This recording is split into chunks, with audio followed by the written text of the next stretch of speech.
European മേഖലയിലുള്ള അമേരിക്കയുടെ സൈനിക ബേസും ആക്രമിക്കാൻ ഇറാൻ ഒരുങ്ങുകയാണ്. ഈ തരത്തിലുള്ള റിപ്പോർട്ടാണ് ഇപ്പോൾ പുറത്തു വരുന്നത്. കാര്യം എന്ന് പറയുന്നത് അറേബ്യൻ രാജ്യങ്ങളുടെ സൈനിക ബേസ് ഏറെക്കുറെ ജീവച്ഛവമാക്കിയിട്ടുണ്ട്. ഇനി അവിടെ മാത്രമല്ല, തൊട്ടടുത്ത യൂറോപ്യൻ രാജ്യങ്ങളിലേക്കും ഈ യുദ്ധം പടരാനുള്ള സാധ്യതയുണ്ട് എന്ന് രാഷ്ട്രീയപരമായ രീതിയിലുള്ള വിലയിരുത്തലുകളൊക്കെ ഇപ്പം നടന്നുകൊണ്ടിരിക്കുകയാണ്. അഥവാ ഇനിയൊരു യുദ്ധത്തിനാണ് അമേരിക്ക തയ്യാറെടുക്കുന്നത് എന്നതിനാൽ ഭീമമായിരിക്കുന്ന ഒരു ആക്രമം, അതായത് പ്രതിരോധിക്കാൻ അമേരിക്കക്ക് സാധിക്കാത്ത വിധവും അറേബ്യൻ രാജ്യങ്ങളിൽ നിന്ന് ഏറെക്കുറെ അമേരിക്കയെ പറിച്ചെടുക്കുന്ന അതേ രീതിയിൽ യൂറോപ്യൻ രാജ്യങ്ങളിൽ നിന്നും അവരെ ഒഴിവാക്കുന്ന തരത്തിലേക്ക് ഈ യുദ്ധത്തെ വ്യാപിപ്പിക്കാൻ വേണ്ടിയിട്ട് തീരുമാനിച്ചിട്ടുണ്ട് ഇറാൻ എന്ന വിവരമാണ് നമ്മൾ ഇപ്പോൾ പുറത്തു വന്നുകൊണ്ടിരിക്കുന്നത്. പറയുന്ന കാര്യം ഇങ്ങനെയാണ്: പലതരത്തിലും സാമ്പത്തിക മേഖലയെ ബാധിക്കുന്ന തരത്തിലും ലോകാടിസ്ഥാനത്തിൽ സാമ്പത്തിക പ്രശ്നങ്ങൾ ഉണ്ടാകുന്ന തരത്തിലും ഇതെല്ലാം അമേരിക്കയുടെ തലയിൽ വെച്ച് കെട്ടാവുന്ന രൂപത്തിലുമാണ് ഇനി മുന്നോട്ടുള്ള യുദ്ധം. അതിൻ്റെ ആരംഭമാണ് ഹോർമുസ് കടലുമായിട്ട് ബന്ധപ്പെട്ടും ചെങ്കടൽ കടലുമായിട്ട് ബന്ധപ്പെട്ടും ഇപ്പോൾ ലോകം കാണുന്നത് എന്ന് ഇറാൻ്റെ പ്രസ്താവനയുടെ ഭാഗത്ത് കാണാൻ വേണ്ടി സാധിക്കുന്നു. ഇൻ്റർനെറ്റ് കേബിളുകൾ, ഫൈബർ കേബിളുകൾ എല്ലാം ഹോർമുസ് കടലിൻ്റെ അടിഭാഗത്തൂടെയാണ് കൂടുതലും പോകുന്നത്. ബിസിനസ് സംബന്ധമായ രീതിയിൽ സാമ്പത്തിക ഇടപാട്, സൈനികമായിട്ട് ബന്ധപ്പെട്ട കാര്യങ്ങൾ, മറ്റ് രഹസ്യ കാര്യങ്ങളെല്ലാം ഈ കേബിൾ വഴി അങ്ങോട്ടും ഇങ്ങോട്ടും ബന്ധമുണ്ട്. അതിന് തകർക്കപ്പെടുന്ന സമയത്ത് വലിയ സാമ്പത്തിക തകർച്ച, പരസ്പരം അങ്ങോട്ടും ഇങ്ങോട്ടും രാജ്യവും തമ്മിൽ ബന്ധപ്പെടാൻ പറ്റാത്തൊരു വിധമുള്ള സ്ഥിതി ഉണ്ടായിക്കഴിഞ്ഞാൽ വലിയ തകർച്ചാ വിഷയങ്ങളുണ്ടാവും. ഇത് ഇറാൻ ഉണ്ടാക്കും എന്നുള്ളതാണ്. ഇതിനു മുമ്പ് തന്നെ ചെങ്കടലുമായിട്ട് ബന്ധപ്പെട്ടും ഇതേ വിഷയങ്ങൾ ഊത്തികൾ പറഞ്ഞിരുന്നു. പക്ഷേ അന്ന് അത് വെടിനിർത്തലുമായിട്ട് ബന്ധപ്പെട്ട വിഷയത്തിൽ ഊന്നി ആ പ്രശ്നങ്ങൾ അവസാനിച്ചതോടുകൂടി ഒന്നുമില്ലാത്തൊരു സാഹചര്യങ്ങൾ വന്നു. എന്നാൽ ഇപ്പോൾ ഹോർമുസിൻ്റെ കടലിൻ്റെ അടിഭാഗത്തും ഈ കേബിളുകൾ ഉണ്ട് എന്ന് സ്ഥിരീകരിക്കപ്പെട്ടതോടുകൂടി വിഷയം മറ്റൊരു തലത്തിലേക്ക് നീങ്ങുക എന്നുള്ളത് സ്വാഭാവികമായിട്ടുണ്ടാകുന്ന കാര്യമാണ്. ഇപ്പോൾ പറയുന്ന കാര്യം ഇങ്ങനെയാണ്: ഇറാനോട് ചേർന്നുള്ള യൂറോപ്യൻ രാജ്യങ്ങൾ, ഈ രാജ്യങ്ങളിൽ ഏതൊക്കെ രാജ്യങ്ങളിലാണ് അമേരിക്കയ്ക്ക് സൈനിക ബേസ് ഉള്ളത് എന്നതിൻ്റെ ഒരു റിപ്പോർട്ട് ഇർന പുറത്ത് വിട്ടിട്ടുണ്ട്. അഥവാ ഇറാനോട് അടുത്ത് നിൽക്കുന്ന രാജ്യങ്ങൾ, എന്നാൽ ഈ മേഖലയിൽ അമേരിക്കയുടെ സൈനിക ബേസ് പ്രവർത്തിക്കുകയും ചെയ്യുന്നുണ്ട്. അത്തരം രാജ്യങ്ങൾ തുർക്കി, Greece, Italy, Romania, Bulgaria, Cyprus എന്നീ രാജ്യങ്ങളാണ് പ്രധാനമായിട്ട് ഇർന ലിസ്റ്റ് ചെയ്തുകൊണ്ട് പറഞ്ഞത്. ഇതിൽ തുർക്കിക്ക് നേരെ 2 ആക്രമണം ഈ യുദ്ധത്തോടനുബന്ധിച്ച് ഇറാൻ നടത്തുകയും ചെയ്തിട്ടുണ്ട്. അമേരിക്കയുടെ സൈനിക ബേസ് കേന്ദ്രീകരിച്ചുകൊണ്ടാണ്. പ്രതിഷേധിച്ചിട്ടുണ്ടെങ്കിലും തുർക്കിയുടെ ഭാഗത്തുനിന്ന് പ്രതികരണങ്ങൾ ഉണ്ടായിട്ടില്ല. അത് പ്രതികരണം ഉണ്ടായിരുന്നെങ്കിൽ യുദ്ധം മറ്റൊരു തലത്തിലേക്ക് നീങ്ങും എന്ന് അന്ന് തന്നെ റിപ്പോർട്ടായിട്ട് പുറത്തു വന്നതാണ്. ഇപ്പോൾ അമേരിക്ക മനസ്സിലാകാത്ത കാര്യങ്ങൾ, ഇപ്പോൾ ചിലതെല്ലാം അന്താരാഷ്ട്ര മീഡിയകൾ, അതേപോലെ തന്നെ രാഷ്ട്രീയ നിരീക്ഷകർ, അതോടൊപ്പം തന്നെ വിജിലൻസ് സംവിധാനങ്ങളെല്ലാം ട്രംപിനോട് പറഞ്ഞു കൊടുത്തിരിക്കുന്നത്, അല്ല അമേരിക്കയോട് പറഞ്ഞു കൊടുത്തിരിക്കുന്ന പ്രധാന കാര്യങ്ങളുണ്ട്. നമുക്ക് വളരെ എളുപ്പത്തിൽ ഇറാനെ കീഴ്പ്പെടുത്താൻ വേണ്ടി സാധിക്കും എന്ന് മനസ്സിലാക്കിയത് അവിടെ ചരിത്രപരമായിരിക്കുന്ന പശ്ചാത്തലം മനസ്സിലാകാത്തത് കൊണ്ടാണ്. നേതൃത്വത്തെ ഇല്ലാതാക്കി രാജ്യഭരണത്തെ പിടിച്ചെടുക്കുക, എന്നിട്ട് ബദൽ സംവിധാനം ഉണ്ടാക്കുക എന്നുള്ളത് പാരമ്പര്യമായ രീതിയിൽ അമേരിക്ക ചെയ്തുകൊണ്ടിരിക്കുന്ന പ്രവൃത്തിയാണ്. അതിലൊക്കെ അവർ വിജയിക്കാറുണ്ട്. ഇറാനിൽ വെച്ച് മാത്രമാണ് അങ്ങനെ നടന്നത്. അപ്പോൾ എവിടെ 2ാം ലോക യുദ്ധത്തിൽ നമ്മൾ പറഞ്ഞു ജപ്പാൻ കീഴടങ്ങി. പിന്നീട് അവിടെ പുതിയ ഭരണ സംവിധാനം വരുന്നത് അമേരിക്കയുടെ സപ്പോർട്ടോട് കൂടിയാണ്. ഏകദേശം 100 കിലോമീറ്റർ ചുറ്റളവിൽ അമേരിക്കയുടെ ബേസുള്ള രാജ്യമാണ് ജപ്പാൻ. ഇന്ന് ജപ്പാനും അമേരിക്കയും ഒക്കെ സൗഹൃദ രാജ്യമാണ്. അന്ന് ആണവായുധം കഴിഞ്ഞിട്ട് തകർത്തിട്ടുണ്ട്. അപ്പോൾ ഒരു തകർച്ച ഉണ്ടാകുമ്പോൾ, ഭരണ സംവിധാനത്തിന് ഇടിവുണ്ടാകുമ്പോൾ പുതിയൊരു ഭരണ സംവിധാനം ഉണ്ടാക്കാൻ വേണ്ടിയിട്ട് അമേരിക്ക സഹായം നൽകുകയും ചേർത്ത് നിർത്തുകയും ചെയ്യുക. ഇതിൽ ഇറാൻ പഠിച്ചിരിക്കുന്ന ഒരു പാഠം എന്ന് പറയുന്നത് അതാണ് ഇപ്പോൾ പുറത്തോട്ട് വന്നുകൊണ്ടിരിക്കുന്നത്. അപ്പോൾ ഒരു യുദ്ധം ഉണ്ടാകുന്ന സമയത്താണ് ഈ ഒരു രാജ്യം എന്തുകൊണ്ട് ജയിക്കുന്നു, ഒരു രാജ്യം എന്തുകൊണ്ട് പരാജയപ്പെടുന്നു, വലിയ രാജ്യങ്ങൾക്ക് അല്ലെങ്കിൽ ശക്തിയുള്ള രാജ്യങ്ങൾക്ക് പരാജയവും അത്ര ശക്തിയില്ലാത്ത രാജ്യങ്ങൾക്ക് വിജയം ഉണ്ടാകുന്നതിൻ്റെ ഒരു സാമൂഹ്യ പശ്ചാത്തലമുണ്ട്, രാഷ്ട്രീയ പശ്ചാത്തലമുണ്ട്, ഒരു പ്രതിരോധ പശ്ചാത്തലമുണ്ട്. ഇതൊക്കെ വിലയിരുത്തുന്ന സമയത്ത് സദ്ദാം ഹുസൈൻ്റെ മരണം അത് രാഷ്ട്രീയമായ രീതിയിൽ വലിയ മാറ്റങ്ങൾ ഇറാനിലുണ്ടാക്കിയിരിക്കുന്ന സംഭവമാണ്. എന്താ അവിടുത്തെ പ്രത്യേകത? സദ്ദാം ഹുസൈൻ എന്ന് പറഞ്ഞാൽ ആ രാജ്യത്തിൻ്റെ സൈനിക കമാൻഡറാണ്. രാജ്യത്തിൻ്റെ പ്രധാനമന്ത്രിയാണ്. സുപ്രീം കൗൺസിൽ മേധാവി, അതായത് അവിടുത്തെ ഏറ്റവും വലിയ ജുഡീഷ്യൽ കോടതി ഏതാണോ അതിൻ്റെ മേലെ വിധി പറയാനുള്ള അല്ലെങ്കിൽ തീരുമാനം എടുക്കാനുള്ള അധികാരം രാജ്യത്തിൻ്റെ പ്രസിഡന്റ്. ഒരു 5-6 അധികാരം ഒരു രാജ്യവുമായിട്ട് ബന്ധപ്പെട്ട് സമ്പൂർണ്ണമായിരിക്കുന്ന അധികാരം ക്രോഡീകരിക്കപ്പെട്ടിരിക്കുന്നു, കേന്ദ്രീകരിക്കപ്പെട്ടിരിക്കുന്നു ഒരു വ്യക്തി. അത് ഒരർത്ഥത്തിൽ പറഞ്ഞാൽ ഏകാധിപത്യമാണ്, പറയുമ്പോൾ ജനാധിപത്യം ഉണ്ട് എന്നൊക്കെ പറയാമെന്നല്ലാതെ. സദാം ഹുസൈൻ വീണതോടുകൂടി അവിടെ എന്ത് നടന്നു? രാജ്യം വീണു. ആ രാജ്യത്തിന് അതിലിപ്പോൾ സദ്ദാമിനെ സംബന്ധിച്ചിടത്തോളം അദ്ദേഹത്തിന് ഭരണം പോയി, അധികാരം പോയി, അഭിമാനം പോയി, കൊട്ടാരം പോയി, എല്ലാം സർവ്വം നഷ്ടപ്പെട്ടു. അപ്പോൾ യഥാർത്ഥത്തിൽ സദ്ദാം ഹുസൈൻ എന്ന് പറഞ്ഞ ഭരണാധികാരി അമേരിക്കയെക്കുറിച്ച് പഠിക്കുന്നതിൽ ഒരു കൃത്യതയില്ലാതായിരുന്നു. കൃത്യമായി പഠിക്കാൻ വേണ്ടി സാധിച്ചിട്ടില്ല.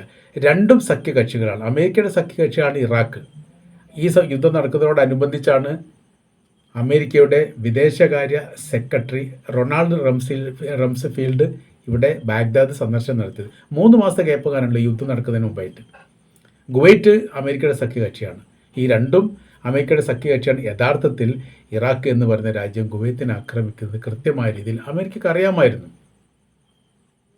മൗന സമ്മതം ഉണ്ടാവുകയും ചെയ്തിട്ടുണ്ട്. പിന്നീട് അമേരിക്ക വിലയിരുത്തുന്നത് എങ്ങനെയാണ്? ഞങ്ങൾ ആരെ സഹായിച്ചാലാണ് ഭാവിയിൽ ഞങ്ങൾക്ക് ഗുണം ഉണ്ടാവുക.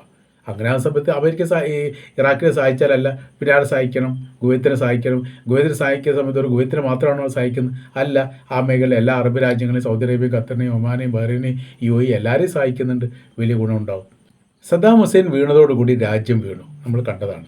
അതിനുശേഷം അത് അവിടെ അവസാനിച്ചോ? ഇല്ല, ലിബിയയിലേക്ക് പോയി. കേണൽ ഗദ്ദാഫിയുമായിട്ട് ബന്ധപ്പെട്ട വിഷയമുണ്ടായി. കേണൽ ഗദ്ദാഫിയെ വെടിവെച്ച് കൊന്നു. നമ്മൾ ഷോർട്ടായിട്ടാണ് പറയുന്നത്. ഗദ്ദാഫിയെ വെടിവെച്ച് കൊന്നു, ഭരണം വീണു. അതാണ് ഏറ്റവും വലിയ പ്രത്യേകത. പിന്നീട് അവിടെ ഭരണം വരുന്നത് എങ്ങനെ?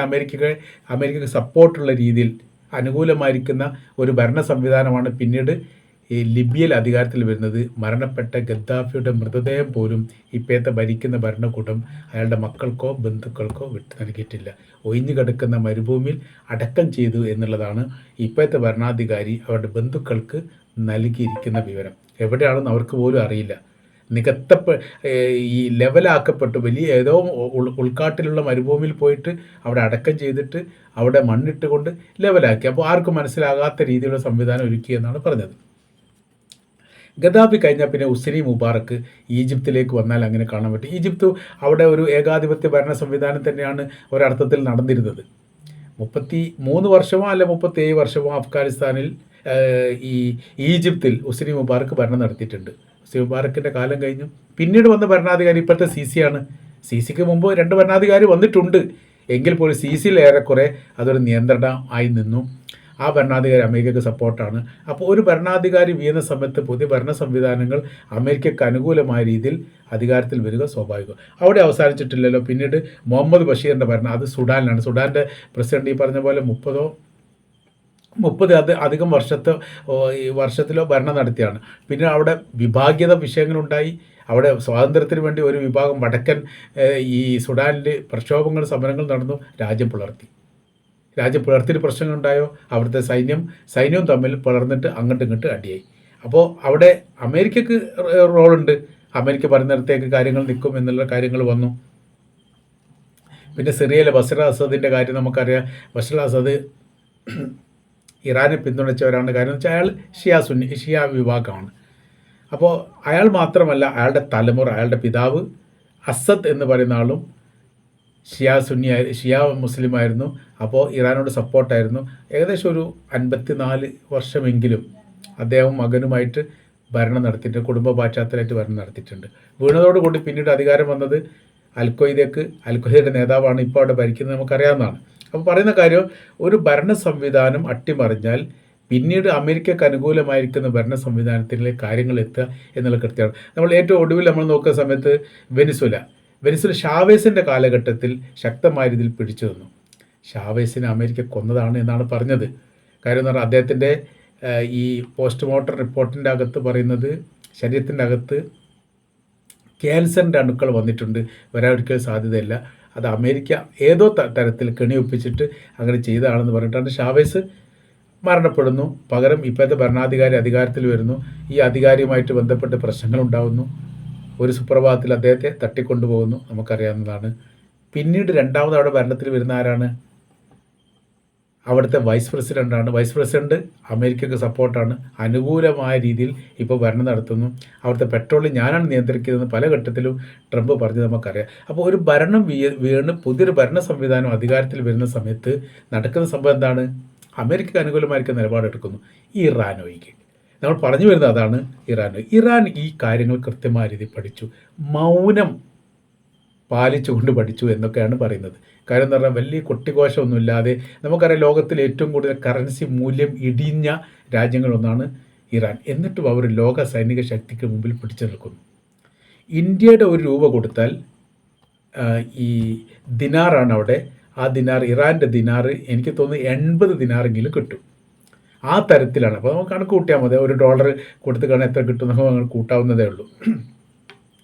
എന്നിട്ട് അവർ പിടിച്ചു നിൽക്കുന്നു എന്ന് പറയുന്ന സമയത്ത് ഇതുവരെ അറിയാത്ത മനസ്സിലാകാത്ത ഒരുപാട് സംഭവങ്ങൾ ഈ രഹസ്യമായ രീതിയിൽ അത്ഭുതകരമായ രീതിയിൽ അവിടെ ഉണ്ട് എന്ന് തന്നെ ഈ വിഷയത്തിൽ നമുക്ക് മനസ്സിലാക്കാൻ വേണ്ടി പറ്റും. നമ്മൾ പറഞ്ഞു വരുന്ന കാര്യം, സദ്ദാം ഹുസൈൻ വീണതോടുകൂടി രാജ്യം വീണു. അപ്പോൾ അത്തരമൊരു ആക്രമണം കാര്യം എന്ന് പറഞ്ഞാൽ 1979 ഇസ്ലാമിക വിപ്ലവം എന്ന് പറഞ്ഞാൽ കൃത്യമായ രീതിയിൽ അമേരിക്കയും ഇസ്രായേലിനെ ശത്രുവായിട്ട് കണ്ടുകൊണ്ട് അത് പ്രഖ്യാപിച്ചുകൊണ്ടാണ് പിന്നീട് നീങ്ങിയത്. അതുകൊണ്ട് തീർച്ചയായിട്ടും ലോകത്തിലെ ഏറ്റവും വലിയ ശക്തികൾ എന്ന നിലക്ക് തങ്ങൾക്ക് നേരെ തിരിച്ചടി ഉണ്ടാകുമെന്ന് മനസ്സിലാക്കി ഈ കഥകളൊക്കെ, ഈ ഇറാഖിലെ സംഭവങ്ങളൊക്കെ പഠിച്ചതുകൊണ്ട് അവരെന്ത് ചെയ്യുന്ന രാജ്യത്തെ വ്യത്യസ്തമായിരിക്കുന്ന തലത്തിലേക്ക് അത് മാറ്റി. 31 പ്രവിശ്യകളാണ് ഇറാനിലുള്ളത്. ഇപ്പോൾ ഇത്തെ പുറത്തു വന്നിരിക്കുന്ന റിപ്പോർട്ടിൻ്റെ അടിസ്ഥാനത്തിൽ നമ്മൾ പറയുന്ന സമയത്ത് പ്രവിശ്യ എന്ന് പറയുന്ന സമയത്ത് നമ്മുടെ സ്റ്റേറ്റ് എന്നൊക്കെ പറയാം. നമ്മുടെ രാജ്യത്തുണ്ടാകുന്ന സ്റ്റേറ്റ് ഉണ്ടല്ലോ, എത്രയോ ഇപ്പോൾ 35, 36 അത്രയുള്ള സ്റ്റേറ്റ് ഉണ്ട്, 25, 34 തോന്നുന്നു സ്റ്റേറ്റ് ഉണ്ട്.